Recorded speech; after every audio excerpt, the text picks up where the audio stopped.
Recordable? And can I start this one, Astrid? Yes. Starting. Are we live? 3, 2, 1. Are we live on IG? I can't tell. Okay. Oh, can Ryan tell if we're live on IG? You guys are live now. Are we? Can you tell, Ken? Did you press the button? I pressed the button. And I can't tell on my phone. can you? How do you tell? No, that's not live. That's just the photo. Discard. Thanks for joining us. This is our first live Live. ever. We There you did go. a tech 2, test last night. Check your And connection. of course it was night, and this morning everything suddenly changed. So happy Saturday morning, October 11th. Welcome to our first breakfast show live. And what we want to do is we just really want to create a space where we can have a conversation. It's not a place where we're going to have a debate or be defensive. We just really want to go through some questions and some thoughts that we've been going over. So good morning. I'm Dr. Astrid Kuhn. My voice might be familiar. My name might be familiar. For decades I used to work in television. I was at City TV, at CBC, and at Global, and now I'm an educator. I'm also a small business owner. And I tell my students all the time, I said, you know, information, when we communicate and when we look at facts, we wear glasses.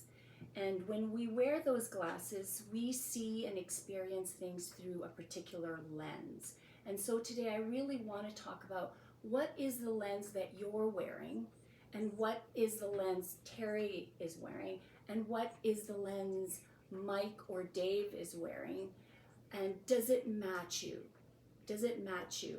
And so I hope we can learn something, have a conversation, clarify things. A few times I might invite you to type in a comment, but please at any time send us a wave or a comment. I must admit I'm a little nervous. I'm used to being on television with a crew of 15, and I have to say welcome to my kitchen. This is a ragtag team. We have young superhero Ryan here. We have amazing Wonder Woman Denise here. I wonder how she gets everything done. And my husband Just Ken, who's smiling and also mannering our Instagram. So this is our ragtag team. Now these came in our well, not mine because I don't live in Ward 7, but these came into the Ward 7 mailbox, this newspaper I like to call it. And I told Terry, I said, wow, this is beautiful. We have to go through this. And so thank you for joining us, and thank you, Terry. I'm the one that said, you know, I'd really like to do a live and go through Myke's beautiful paper with you. And I think it's really important to go through this because I've read in a few comments, people have said, oh, you know what, don't insult us. This is not a newspaper. We know this is not a newspaper. But the reality is, and I have to say, it was when I saw my husband sitting down, Just Ken was reading the paper with a tea in hand. And a few people told me that they were reading this paper with a coffee, with a cereal, and enjoying it like a newspaper. What newspaper did you read? Well, again, I usually read the Calgary Herald because that is, you know, standard media. Yeah, and I used to read The Sun. And when we cleaned offices, we could never afford a newspaper, but sometimes we'd get The Sun and I'd go straight for the search section. But why am I making a big deal of this? This is beautiful. It presents like a newspaper. It feels like a newspaper. It smells like a newspaper. And what has happened is neurologically, our brain has taken a shortcut. It's taken a heuristic. And our brain is saying, this is a paper, or it feels like a newspaper, and it's got facts in it. And so every fact has a lens and a perspective. So that's what we want to work through today. So let's go right into it. Sure. Right away. Thanks for giving me that time. Right away, Myke says he's independent, progressive, and local. sounds super amazing, especially in contrast with joining a party. So he's independent, he's doing this on his own, progressive, meaning he's more forward looking. Maybe if you look at the political spectrum, slightly left, we would say maybe you're slightly right, but we're both pretty close in the center, and local. Now, does independent work when it comes to being on council? So again, at the end of the day, whether it be the past council or the future council, we are all independent councillors. Number one, we're all open to persuasion right up to the last minute of the debate. We are all, expected to listen to the constituents, listen to administration, listen to the industry, and make the vote accordingly. So yes, we're all independent. However, during the election time frame, there was an opportunity to create parties to get to an election. And there are different types of parties as well. But let's be very clear. There are parliamentary type systems where you have a leader, a caucus, a platform, same colors, same statement, expectations. That's not what we're talking But about. that's not what we're talking about here, right? That's not what we're talking about. At the end of the day, though, there's also the concept of a party, which is a team of people who come together, like-minded, who have a common approach, who have the ability to say, you know what, I'm listening to my constituents, I'm going to share my thoughts with the other council constituents there, and at the end of the day, we will bring together those rational thoughts and ideas and work together to a common answer. Working as a team, knowing that you can trust the people on the other side, that they're not ideologically or locked into one idea, that's what it's all about. When you get on council, every vote requires a majority. So we have 14, We have 15 members, 15 men, a mayor, and including the 14 mayor. councillors. Okay. Yes. And so that right away majority means we need 8 people to vote the same way to push the ball forward. You need 8 people to vote for that idea. It doesn't mean it's the same 8, right? Mayor Brown Conley back in 2001 to 2010 was a classic. He had different councillors, depending on what situation it was, voting to get to the 8, right? He was a master of bringing people together and say, hey, I know you're in favor of transit, I know you're in favor of transit, I know you're in favor of transit. Let's get together, work on a transit solution. As opposed to somebody who might have been a fiscal hawk, saying, no, you, let's get together and have a conversation. But at the end of the day, as a team, let's get across the 8 to get through it. So I don't know if he's prepared to do this because I've been friends with Terry for a long time, and I'm like, I have to open the can and get deeper and deeper to get his own personal experience. But what's it been like working on council the last 4 years? So when I made reference to Mayor Brown Conley, and watching how council went, and you have to appreciate it. I've been around council since '84, longer than some of these people were perhaps even watching here. Okay, and I've seen the different dynamics of council. The last council we've had since 2021 has not been an emulation of previous councils whatsoever. Well, even the council before that, like the past 8 years, council has been fighting. Oh, for sure. If you go back from 2017 to 2021, we had Jeremy Farkas on one end of the equation, and Drew Farrell or Evan Woolley on the other side of the equation. We would have Sean Chu over here, and there were certainly divides out there, right? And those divides frustrated a lot of people back in 27 to 2021. They wanted to change in 2021. We thought we were going to get a change in 2021. We didn't.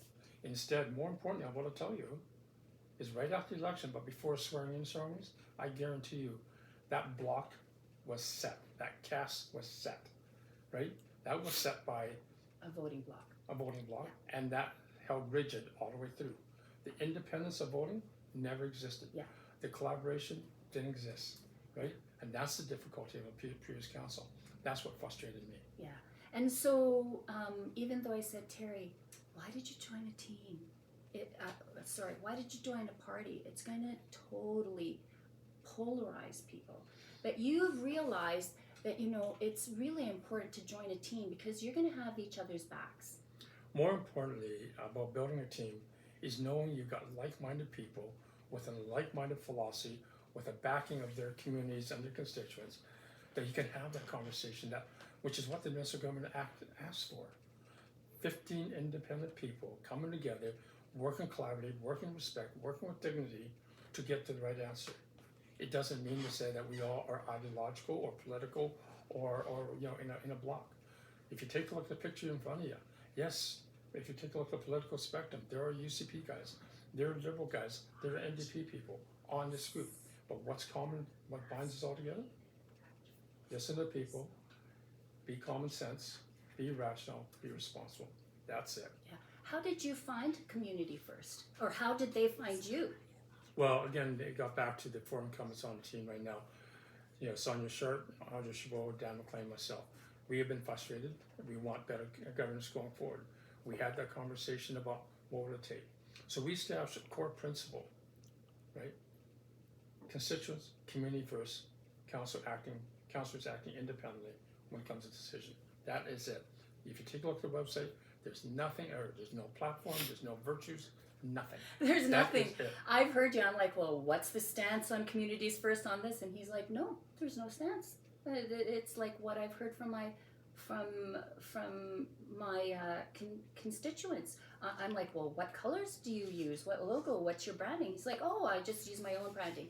But I just want to go back. You four have decided we're going to come together and form a team. We don't forget, 8 other councillors decided not to run. For sure. Why? The classic one was when we had the debate about the Green Line back in January of this year, where the province had gone back and forth with the city, whether it be underground, elevated, whether it be funding the full alignment of this and that. When we finally got down to a final answer, say this is what we could live with, which is to build from the event center to Shepherd, and functional study downtown, and yes, to take a look at elevated. We had a councillor throw up in arms and says, I can't deal with this anymore. I thought we stood as a block. Why did the block disappear? So they quit. Yeah, and I think a lot of it's quite stressful, especially when you don't have like a team mentality where it's each man for himself. But you have found each other and continue to build 10 candidates because we need to work together. It's a give and take. A lot of times it's like agree, disagree, right, wrong. Are you going to do this or are you going to do that? But it takes a collaboration to make and come up with a fulsome solution that everybody can contribute to and work together for. One of the things that, I took back to 2021 election, you look at how many new councillors came on board, right? And you would have thought that the incumbents at the time were open arms and saying, let's mentor the new guys. Let's work with the new guys. Let's figure out what the dynamics of council is all about. That didn't happen.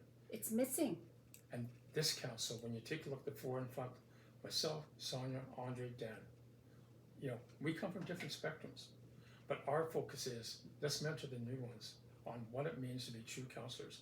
Because again, particularly with Andre, who's been around council for many, many years, myself around the city for 30 plus years, Sonia for 20 plus years, we know the difference of what council sort of collaboration means.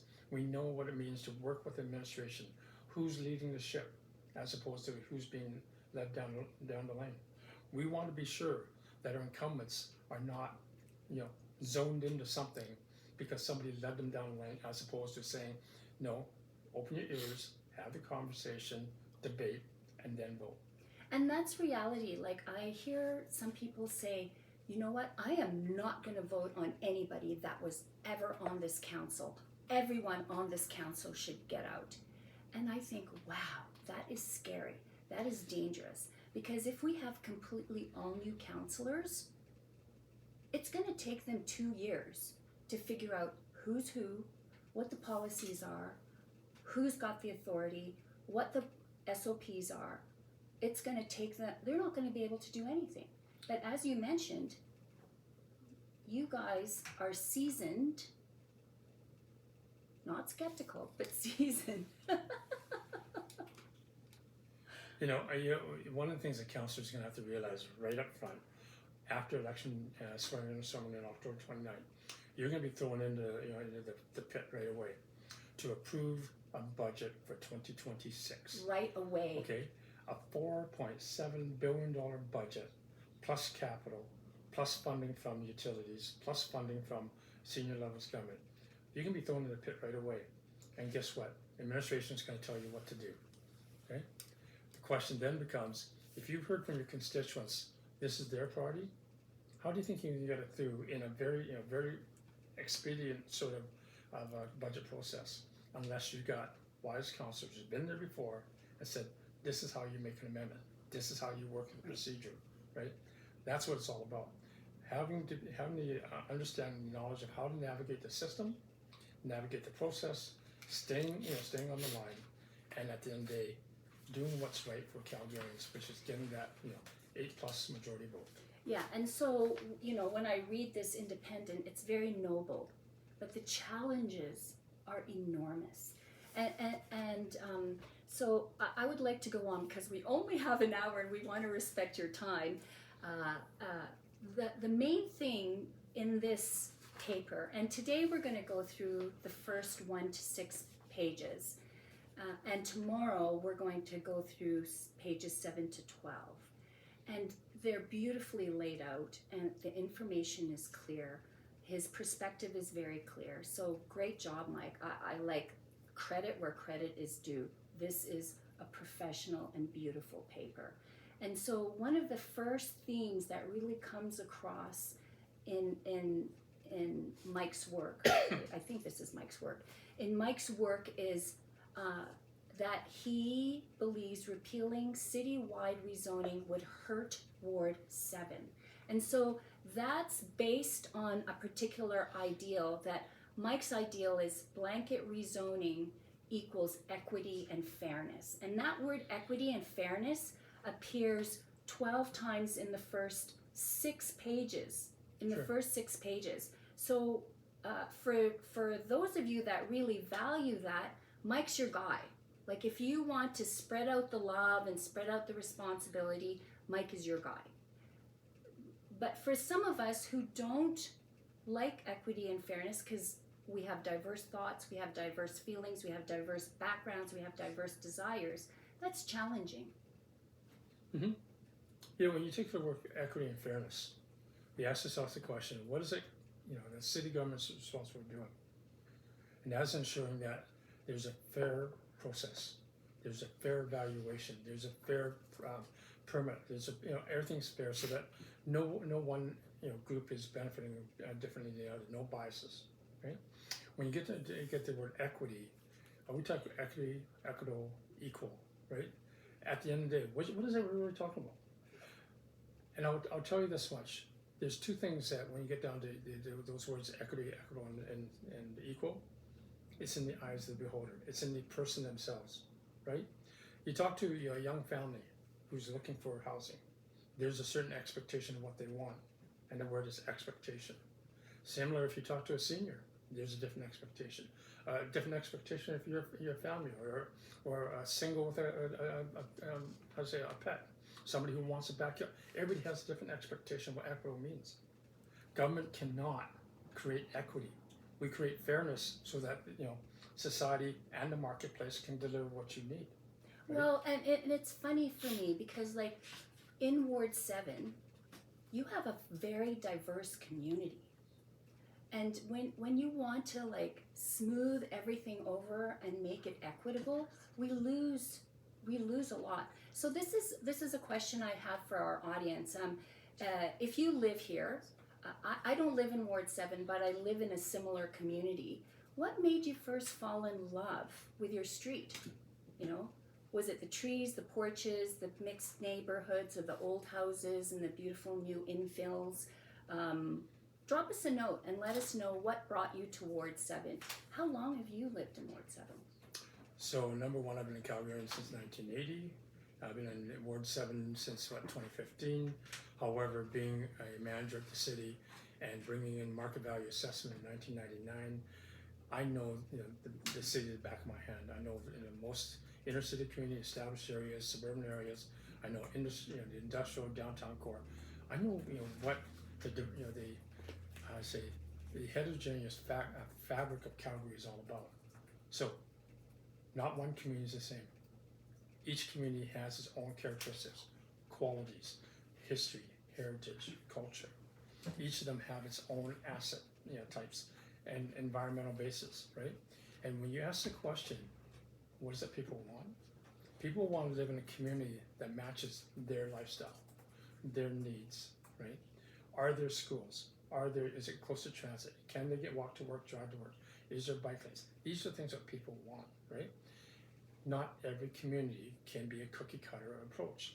Blanket rezoning was a shotgun approach to try to get there, but by doing that, you lost some of that diversity, heterogeneous side of it. And that's the beauty of Ward 7. Yes. It really is the beauty of Ward 7. Sunnyside is different than West Hillhurst, no doubt. We love Sunnyside just as much as like West Hillhurst. But the moment you go to West Hillhurst and start building density, where your side setbacks, your front setbacks lose that streetscape, lose that tree canopy. When you start allowing developers to recklessly come in there, right, and build properties and knock down that mature tree that they were supposed to protect, right? And you've seen that. You've heard it. We've seen it in Mount Pleasant. We've seen 40-year-old elm trees getting knocked down just because a guy I've experienced says, I need to build up.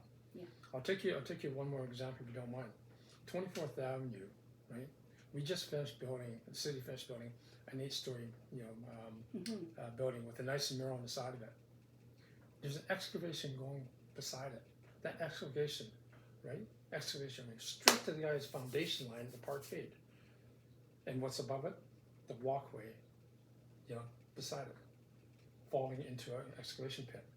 That's the kind of stuff that we destroy when we don't have due consideration. We're destroying we're also destroying like the diversity and the safety of each community. Sure. Okay, so sorry, did anyone tell us why you decided to live in Ward 7? We do have a few more other texts on the side. Brad was saying, wow, is it a tight race? Is it a tight race for you? Again, at the end of the day, I will say, I'll give credit to Mike. The things that he's covered here in terms of what he's heard are exactly the same thing we've heard. I've heard that many times. I'm sure if you ask Heather, you ask David, you ask the other candidates, they'll say that's exactly what we've heard. No doubt about it. Yeah. Okay. But you're seeing it through different lenses and different values. We're seeing from different lenses because the question that I ask 9 times out of 10 on the door is, what? Number one, what do you like about this community? But number two, what keeps you up in the middle of the night about this community? And the question about what keeps you up are those things that we need to target on and focus on and make a difference, right? So when you get down to people saying, my block used to be nice, but now we've got this, mid block, 12 unit, where they maximize the setbacks all over the place. Now they're looking in my backyard, looking in my bedroom window, looking at this, or with that 12 plexes, now I can't park my car in front. My kid has to park, or there's how many waste management garbage cans in the back, or the loss of tree canopy. My garden beside me is now, it doesn't have the sun according to grow. When you hear people say that's the stuff that keeps me up in the middle of the night, I have to ask myself the question as a counselor: have we overdone it? Have we overlooked those considerations around this? Because at the end of the day, counselors are not just about housing. Housing's important. Okay, you're going to get ahead of yourself, so sorry, I've got a few more points to go through. I know where you're going with that, and we'll have a good discussion. So the second ideal that Myke has is that more housing fixes affordability. And so, like, I searched, of course I asked chat, how many times did Myke use house, home, housing? And so, in total, he's said it almost 40 times. Sure. And so house to Myke is housing. It's a commodity or a tool that can make things affordable. What do you think of that? At the end of the day, when we talk about affordability, there's a number of different factors that get into the affordability question. One is obviously the supply costs, the purchase price of the house, the rental costs of the property. Those are certainly questions out there. And yes, it gets beyond you know, some people's capacity to pay, which is a second handle. You know, if somebody is a single mother with kids, and they have a particular income, yes, of course, it's going to be difficult to buy into or rent into a situation, right? You take a look at the cost, you take a look at the capacity to pay, ask yourself the question, what is it the city can realistically, what is it the city can do? We can reduce permit fees. We can make our processes more efficient. We can make it, timelines for developers to build things, reduce the time cost. What we cannot do is the purchase price on lumber, on rebar, on cement, financing costs. What we cannot do is affect land value. We cannot certainly not affect, the capital marketplace for housing. If you talk to a realtor, the most important thing about affordability and what comes out is location, location, location. Yeah. Do you want to live close to your school? Do you want to live close to to the river, to the transit system? Yes, you do. Everybody does. Prices will go up accordingly. Yeah. Right? You want affordability, right? That matches your pocketbook. You might have to sacrifice that, unfortunately. Yes. And I'll just say the housing supply, people also say the more houses you build, it will drop the price, right? We've said, Mayor Gondak has said, Calgary's built more housing across the province than anybody else, or even across Canada than anybody else.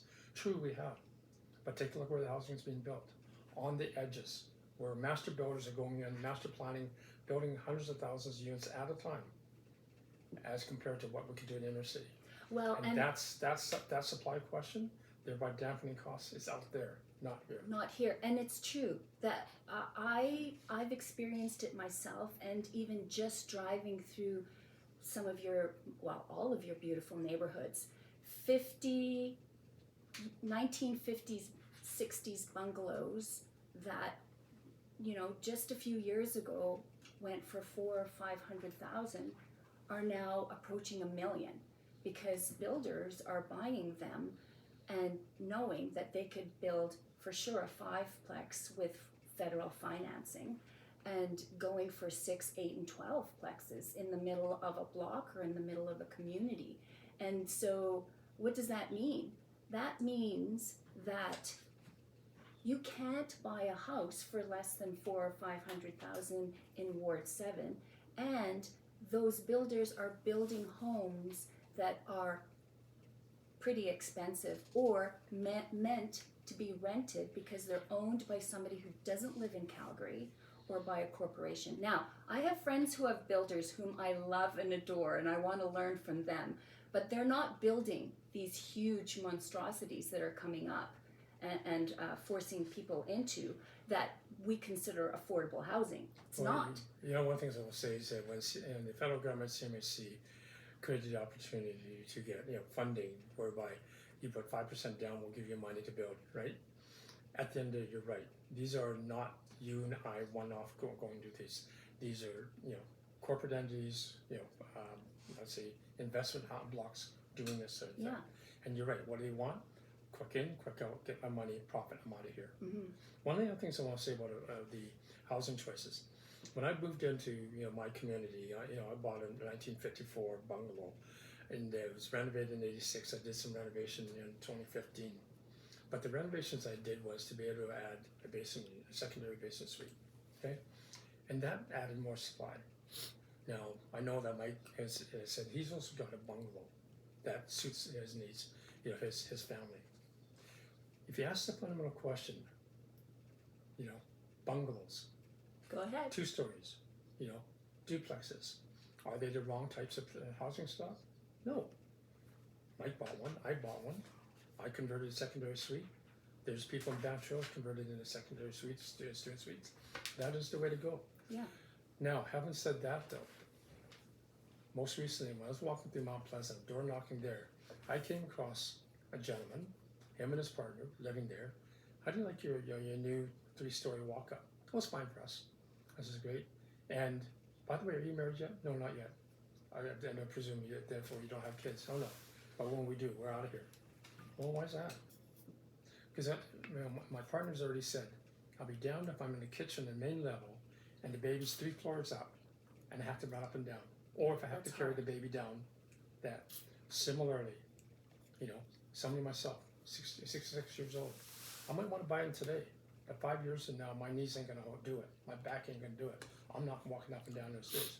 So we're building these walk-ups for short-term transitional homes, right? Because ultimately people want to get to more spacious, flat level backyards, front yards. That's the thing. So the more and more we build one type of missing middle type house, we're crowding ourselves out of the other stuff that people want. That is actually it's a stepping stone, but now we don't have that. And in fact, I'm in the same situation. We have a 2-story and our bathroom is upstairs. We have one bathroom and it's upstairs. We need a main floor bathroom. So You can take care of that way. on a personal note, he's just can't, so watch out. We're getting a lot of texts, thank you, comments. Please keep them coming in. I'm going to try to inject them when I can, or I'm going to amass them when I can, because I'm starting to see a theme step forward. So sorry, I've got a few more Sure. ideals that Myke has had. So Myke is actually kind of simplifying everything, that our solution is to keep the blanket rezoning, because that's going to make housing affordable. And it's a fairly simple solution. I teach business. I am not an economist. Yes, increasing supply theoretically lowers the cost. However, it's a complex system and many things do go into the cost. So the third ideal that Myke has is blanket rezoning prevents the NIMBYs and improves speed for development. And so pretty much he's saying, you know what, it's an emotional play. What we're saying is implying opposition, NIMBYism, is irrational. You want a response? You 1 minute. Again, anybody who uses the word NIMBYism, anybody who accuses people of NIMBYism, right, is basically playing on the emotions of others. Simply that. Because at the end of the day, all Calgarians are citizens. All Calgarians are residents. All Calgarians are citizens. Each and every one of 1.6 million, coming up to 2 million people, have the right to have an opinion. Mm-hmm. Okay? They have the right to express their opinions. They have the right to express what their needs and expectations are. What is it I want? Whether you're 60 years old and can talk to be a NIMBY, or you're a 25-year-old wanting to live in that same community and despise the fact that you can't get in there, right? At the end of the day, everybody has the right. Yes. Now, having said that, one of the things I want to say when we talk about speed of development, just because you rezone single-family, duplex, row house, townhouse, all in one, yes, you don't have to come to the city hall for a land use application or permitting again. But what you've also done is you cut out the voices of people. Mm-hmm. There's no voice to your representative council. There's no voice of the community. There's no voice at all. What's worse about that is that if the rezoning is for permitted use, even your voice at a development permit stage gets shut down. As long as the permit is tick, tick, tick, all the boxes done, you're concerned about how that development's been done to your property is gone, Mm-hmm. right? So what this is playing into is people's wants. I want to build, therefore City Hall removed all the barriers, therefore I get to do whatever I want. We don't want that, because one of these days that's going to come bite you in the butt as well. That's why City Hall puts these checks and balances in place, representation in place, is to make sure everybody's voice is heard and respected. Well, and I'm going to take this down to a further note, is as soon as I'm told stating my opinion is a complaint, and as soon as stating my opinion makes me a NIMBY, I start not expressing my opinion. I start not using my voice. Mm-hmm. And so administration just takes over. Mm-hmm. So, like, that word NIMBY totally, filled. So, Okay. just one more thing on that process question as well. When people talk about reversing, rescinding, repealing blanket rezoning, anybody who thinks you're going from where we are today, October 2024, back to January of October 25, back to January 2024, that is a very narrow view. Nobody wants to go back to the way it was, We want to reset and reform by moving forward the way in which it should have been done in the first place. Yes. Okay? Okay. And that's extremely important. We will rezone in the right way, but not just rezone. We will also look at local area plans. We will also look at the land use bylaw. We will also look at the new Calgary plan, municipal development plan, making sure it truly reflects, the growth of Calgary in a responsible way and the wishes of Calgarians. That's what it's all about. Not just going back to the way it used to be and where people used to complain about it. We will move forward. Mm-hmm. Okay, thank you. So the fourth ideal Myke has, according to the paper, is inner city housing reduces city costs and sprawl. Sure. So there's two fundamentals associated with that statement. When you start to build density in a city, more units, more population in a hectare. Yes, the amount of infrastructure in that area is the same infrastructure. So yes, you're making much more efficient use of that infrastructure, no doubt about it. Okay. Having said that, though, if you move further out, yes, you are going to put in more pipes and more lighting and more streets and everything else. But remember, when you go out to sprawl, it's not your tax dollars paying for it. It's the developers putting all that in. The guy who's buying the property, the purchase price has that built in. And on top of that, if they can't build a school or fire hall right away, the developer gives the city money, off-site levies, that we can use later on to pay for that. So the notion to say inner city is paying for sprawl, no. Everybody's paying for their share. Well, and we also think that our tax dollars here in the inner city, as you said, is going out there to develop them. But the reality is we have a lot of costs here too because Sure. we're so old. Our infrastructure needs help. And that's actually that's a very good point. When we talk about off-site levies in greenfield areas, one of the things we have not done and matured is inner city off-site levies. So when you take Westmont Boulevard and you say from Crowchild all the way to 14th Street, I might do say 10 different developments along the way, right? And that 10 development might need improvement to your water, utilities, others. None of those 10 developers are paying into the cost of enhancing, upgrading, maintaining that. So who's paying for the infrastructure, right? All Calgarians. So to say that inner cities, paying for itself, not quite, right? We don't have a mechanism for those inner city developments to pay for itself. The other thing I will say about costs, people often say there's a quotation here where the dollars of taxes paid per capita inner city, $1,324, is more than anywhere else.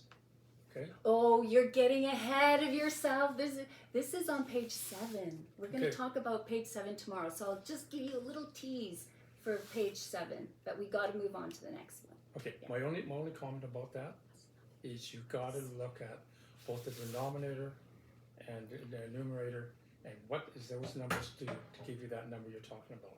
Okay. We'll break that down tomorrow. Well, I'll give you more time tomorrow. Tomorrow we're going to talk more about page 7 to page 12. But I want to go back to this inner city housing reduces city costs and sprawl. I feel like that's such a simplification as Sure. well, because we actually need to increase the city's revenues, not simply by housing. There's other ways and more complex ways to increase our revenues to take care of our inner city and our suburbs. So maybe a tease for tomorrow. Another tease for tomorrow. I spent 12 years in the assessment taxation business. I spent another 5 years in operating capital budgeting for the city. Okay? The notion to say the more houses we build will actually collect more taxes? No, it doesn't work that way, boys. When the city says we collect $4.6 billion in taxes, actually half of that is taxes, the other was in government fees and everything else. And when you say taxes, you're talking about property taxes. Yep. So it's actually about 2 point something property tax. When we say we collect that, okay, you can say that over, say, 100,000 houses. If you got 110,000 houses, do you think our tax base is growing by 10%? The answer is no. Okay. The tax base grows based upon how much the city expects to run a city, right? If we say it's gonna be, today 2.3 billion to run the city, and we say tomorrow's 2.4 billion to run the city, 2.4 is what we collect from the total number of houses out there. Mm-hmm. That's what the tax system is. It's not that just because you build a house, we're collecting automatically 5,000 from you. It gets spread out through the entire city. That's the model. So I hate to say this, inner city building doesn't necessarily mean you're paying for yourself. Mm-hmm. And the other side of the coin, sorry to say again, the largest chunk of dollars, tax dollars that we get from the inner city is from corporate downtown, office towers, retail, apartment buildings. So it's not that simple, No, right? listen. This is what I'm saying. Building more houses isn't the way to increase our revenues, our city revenues, which is in the form of property tax. What we need to do is revitalize our downtown. Very much so. And Mike's solution for revitalizing downtown too is by taking, once again, housing, simple solution, house people in some of those empty buildings, those business buildings, and convert them into housing. And so, sorry, before we go that way, Quinton has sent a question. What kinds of housing do you suggest council build in the inner city? And just houses for people with kids? So good question, Quinn. We need to build a variety of housing. We need to build housing for all different types of residents in the city. Single family, single person, multi-generation. We need to build housing for everybody and various housing types. However, when we build housing, we also need to be sensitive to the community, amenities, infrastructure. We need to be sensitive to capacity, right? So you just don't go building housing, and not consider those other elements. That's what government's all about. Balancing the multiple levers you have to pull that you don't destroy communities and cities. Right, and it seems like Mike's lever is simply housing. And so when we talk about that and his solution about inner city housing reduces city, that's the next one, strengthens, blanket rezoning strengthens the downtown. But he's also proposing that we convert these buildings and make the downtown core more dense with housing. That's fine, not opposed. Not opposed at all. But Great that's not idea. But that's not blanket rezoning. That's not blanket rezoning. Downtown, you take an office building, and convert the zoning over to becoming a residential apartment zoning. That's fine. It's spot zoning for that property, because the office building beside will still be zoned as commercial. The core shopping center will still be zoned commercial. That school will still be zoned public. That's not blanket rezoning downtown. Okay? No, it's not. Blanket zoning really only applies to the inner city established communities, and it doesn't apply to suburban, the greenfield areas as well, because their zoning is entirely different. Okay, blanket zoning is inner city established communities. How can you create, right, that broad shotgun approach so people don't have to go through a permitting process, application process, and they can build whatever variety you want without checks and balances. And that's the without checks and balances, and more importantly, without neighbor community input. So I feel like we're going backwards. So I want to talk about the downtown. Sure.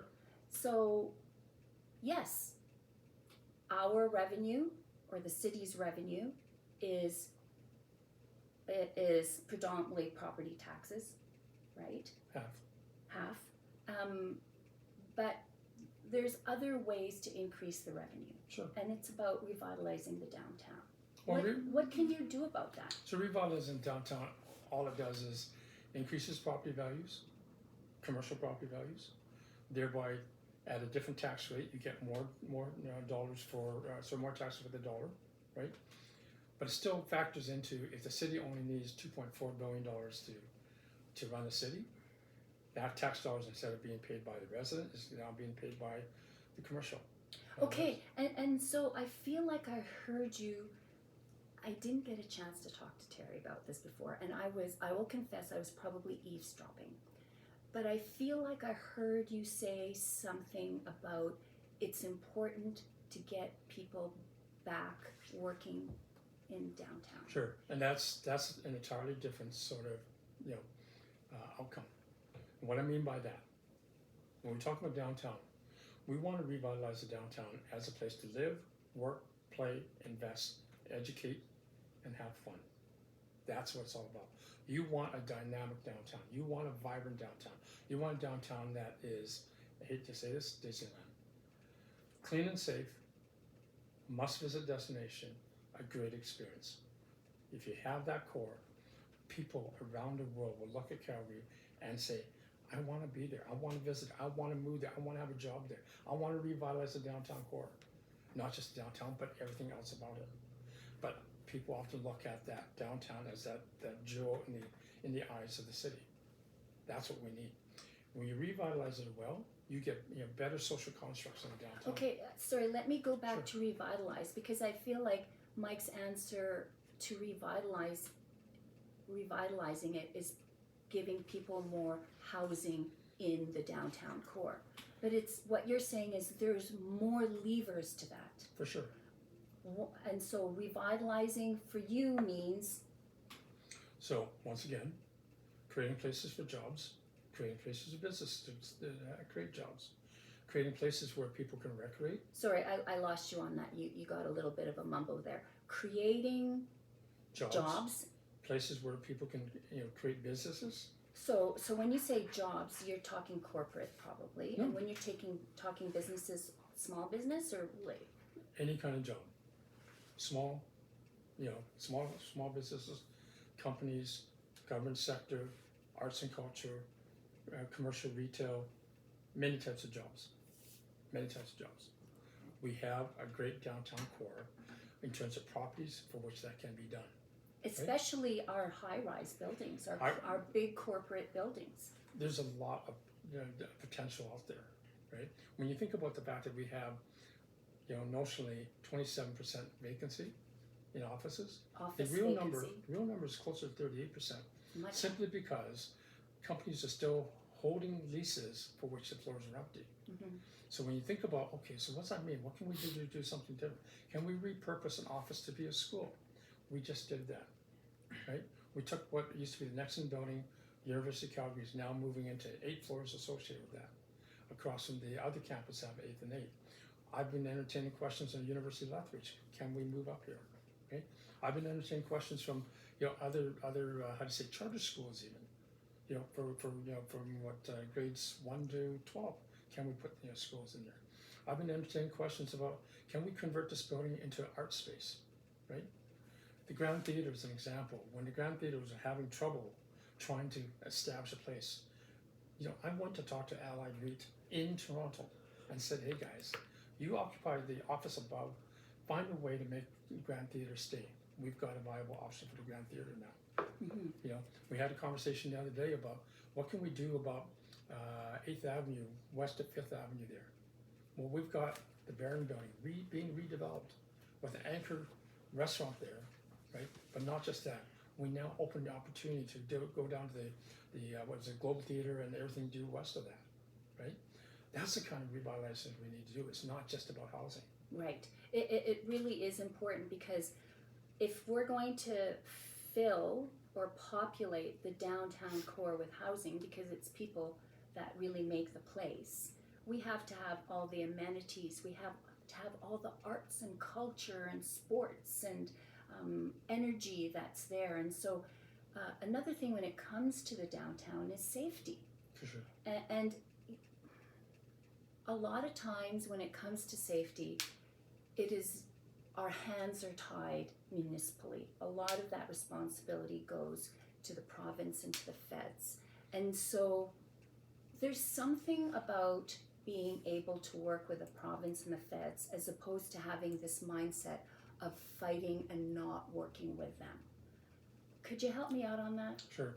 One of the things I will say first off, just a bit of clarification on what you said. The city has done a lot from a safety security perspective, whether it be funding more police officers, more LRT transit officers, more peace officers, whether it be moving at Calgary Police downtown reporting station. Oh, downtown. can I pause you on that? Sure. I don't know what the big deal is about putting a police station downtown. We used to have one there. We have one, not too far away with it. What's the big deal about having a police station downtown? Two things. Number one, if you have the downtown police operations in a downtown core, from there they can spread out very quickly to do things they need to do, whether it be foot patrols, whether it be counter service reporting crimes, whether it be being able to engage with other downtown leaders. Right now, District 1 is across a train track that when that CP rail runs, Yeah, I've been caught by that cops one. are on the other side of the train. So what's the big deal about reporting? I don't care. Why is it important to have a downtown police station for people to report? Number one, if you don't report, people don't know. If people don't know, we can't allocate resources to be able to address the situation. Classic example, in the last 2 months in the downtown core, there's been a lot of distracted theft, where a couple walk up to a senior and say, "Hey, I like your necklace. Would you like this? Let me try it on you," and slip the other one off, and the senior walks away not knowing they just lost, right? A lot of that happens. Now the senior's going, "Oh, I've been told to report, but I can't get across to Ramsey to report." Well, you know what? Now you can walk over to 6th Avenue. We made arrangements that you could just walk 2-3 blocks over there. You can report. The fact of reporting, now we can put more eyes on it because that is one of the increasing crimes that's out there. And that's something, hey, because like I always think, oh, it's just a little thing. It's not a big thing. I don't need to go down to the police station to report it.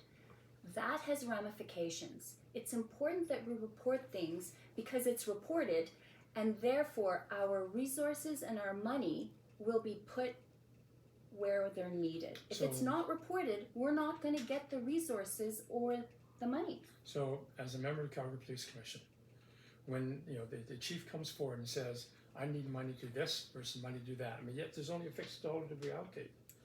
Show us the money. Show us the proof. Show us the incidents, show us the dashboard, show us the stats, right? And if the data's not there and they can't rationalize it, money's going to go to a firing range as opposed to more people, right? Mm-hmm. That's the stuff that we need.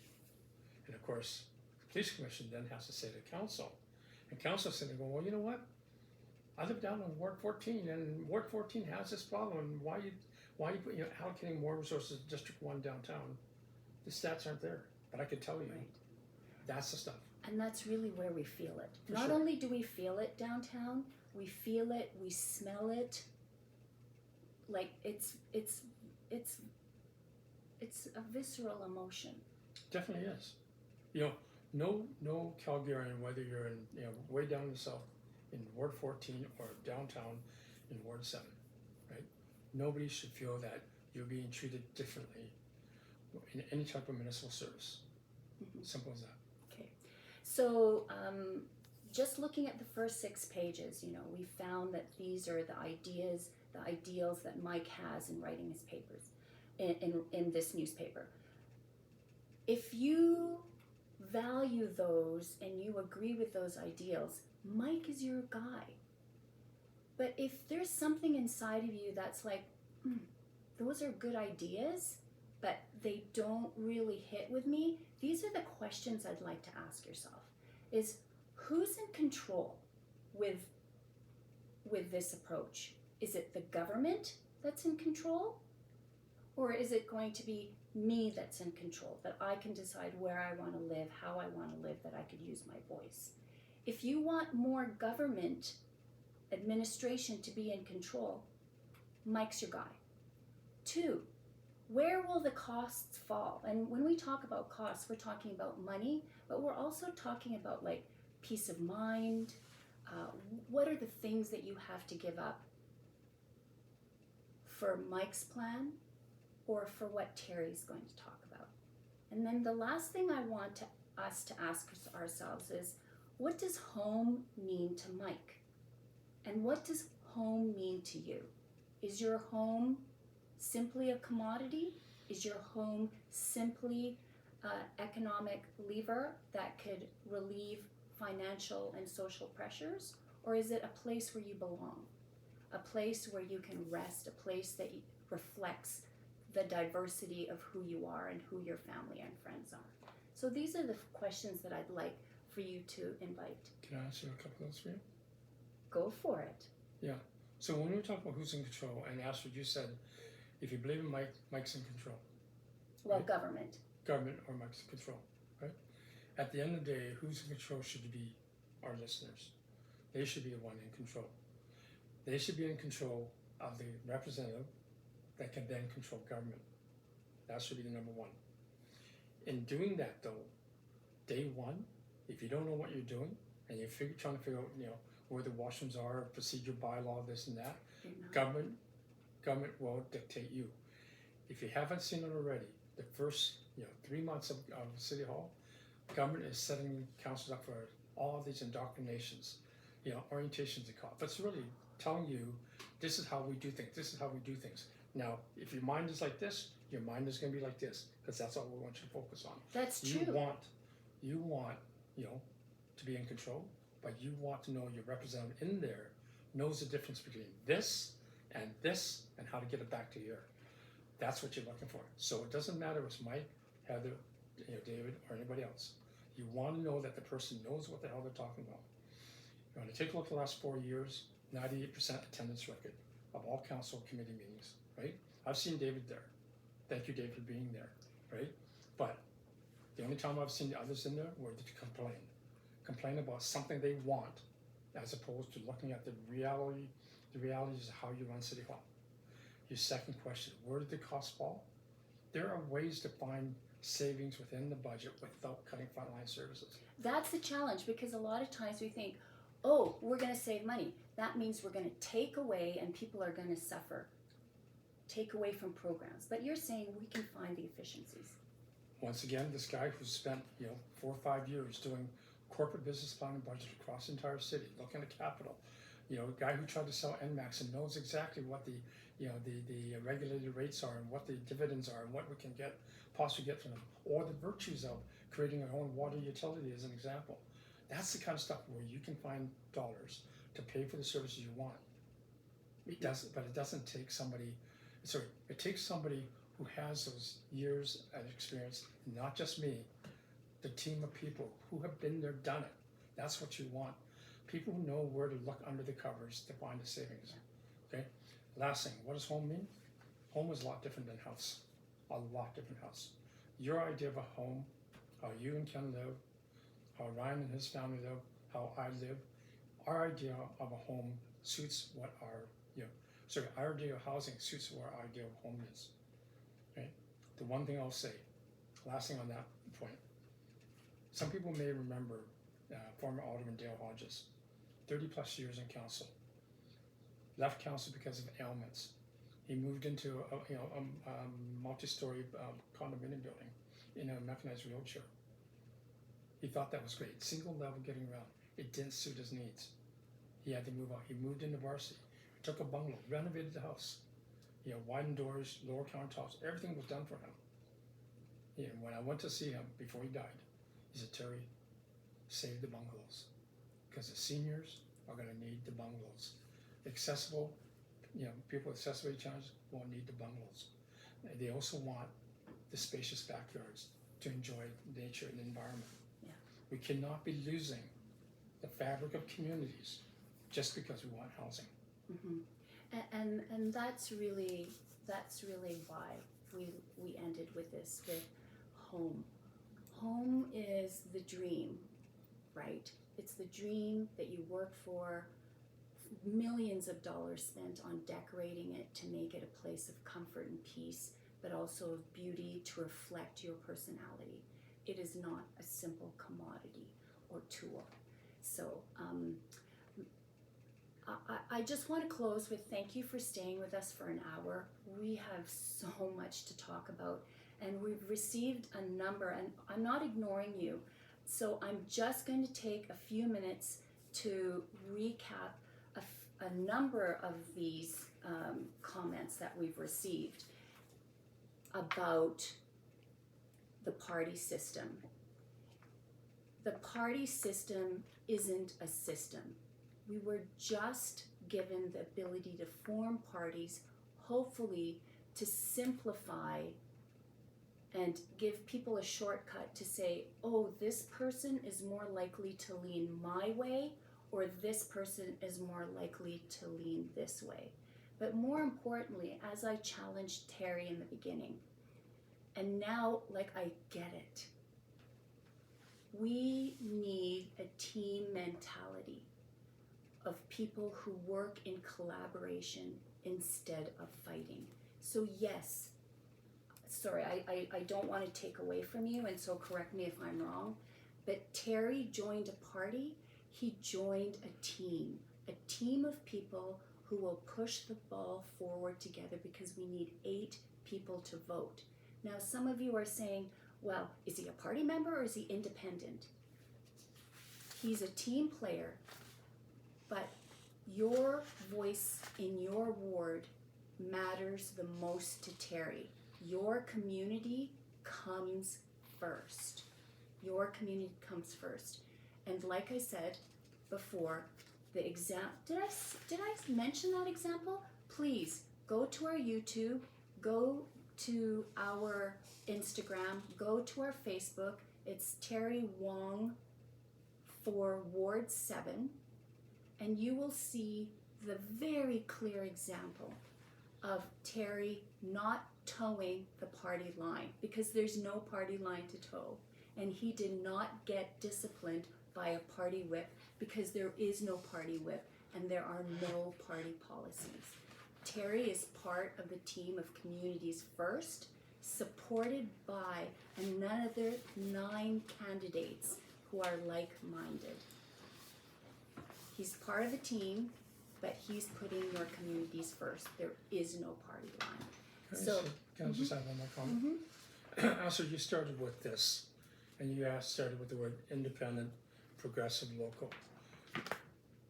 I will ask any of the constituents that I've been able to serve in the last 4 years, right? When have I been parochial? When have I told a party line, ideological line? Ask the question whether you're, a progressive, conservative, socialist, communist, whatever. When have I, not served everybody? When you ask the question of local, right? When have I talked to you about what the guy of Ward 14 wants versus us? Okay? I am every one of these things to you, but not just progressives, serving everybody. But most importantly, what I've done is to butter the bread on all sides, make sure all Calgarians are heard, all Calgarians are represented, solutions are out there for everybody. Yes, especially for Ward 7. Yeah. And so what has brought us together today, my harebrained idea of wanting to go through this paper, like I said, it's beautiful. It really is. Wonderful job. I wish we had the machine that you have, or definitely the know-how that you have, Myke. I know Dave Bennett is truly independent. You could see his work is like, it's just him out there. There's like no beauty in his work. And so I'm just laughing because this is pretty much our ragtag team. Our studio's in my kitchen. Ryan's juggling the slides, the notes and comments. My husband Ken has finally put on a headset. Sorry, not my husband Ken. Just Ken has put on a headset. We're honestly a ragtag team. And even though you belong to a party, this is our ragtag team. It's so ragtag, in fact, that our website was built by a local designer and put it on Square Online. And everyone knows Square Online is the place where you go buy your buns and your coffee and your handmade. It is not a campaigning website. Like, honestly, we should have built our website on Squarespace. It doesn't matter. Or the most important thing is the message is getting across. Yeah, exactly. And so we're doing this on our own. And honestly, we just love that you joined us. We know that you love your community. We love our community. We don't want to fight. We want to fix. And so please join us tomorrow as we go through pages 7 to 12. And here's the big teaser. What is the donut of decline? Is it a theory or a concept, I asked chat, what is it?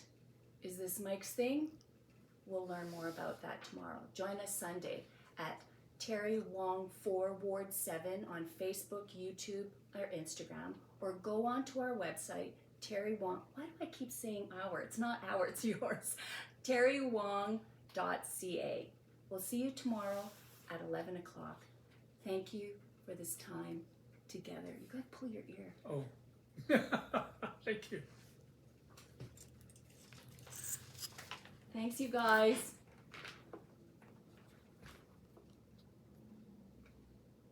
Well, How do I stop?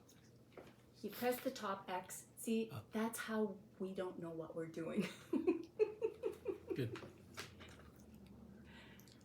Yeah, you guys are good. Good, thank you. It's all done. Good, thank you.